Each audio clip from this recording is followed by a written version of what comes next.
On l'appelle Kylian Mbappé, mais son vrai nom, c'est le dégameur. Parce qu'il dégamme tout. Tu as des cafards dans ta chambre et tu veux l'enlever, appelle Mbappé, il va gérer. Dès qu'il rentre dans la chambre, les cafards vont libérer la chambre immédiatement. Les gars, on va pas se mentir. Kylian Mbappé, les gens l'ont mis dans un niveau où il ne mérite pas d'y être d'abord, où il n'est pas y arrivé d'abord. À l'équipe nationale, on l'a mis capitaine devant Griezmann. Paris Saint-Germain aussi, on l'a traité en étant comme le meilleur joueur du monde. On l'a fait croire qu'il est le meilleur joueur du monde. On l'a tout fait pour le retenir dans le club. Mais au final, il a réussi à dégamer tout. Il commence à se mettre devant Neymar. L'arrivée de Messi aussi, il commence à se mettre devant Lionel Messi. Lionel Messi que nous tous nous connaissons. Il commence à dire c'est moi le capitaine, c'est moi le meilleur joueur, c'est moi qui dirige le club. Il a réussi à pousser Messi et Neymar vers la sortie. Et voilà, lui aussi, il a fini par quitter le club parisien. Et le voilà au Real Madrid aujourd'hui. Et là aussi, il commence à dégamer tout, que ce soit les joueurs, que ce soit les entraîneurs. Il a réussi à mettre Vinicius sous l'ombre de lui-même. Rodrigo totalement disparu. Bellingham disparu.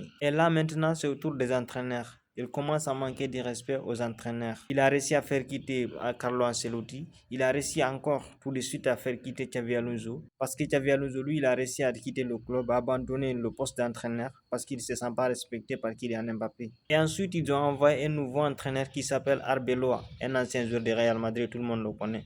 Les anciens le connaissent. Et lui aussi, la seule question que je pose, est-ce que Arbeloa pourra faire quelque chose avec ce Real Madrid-là?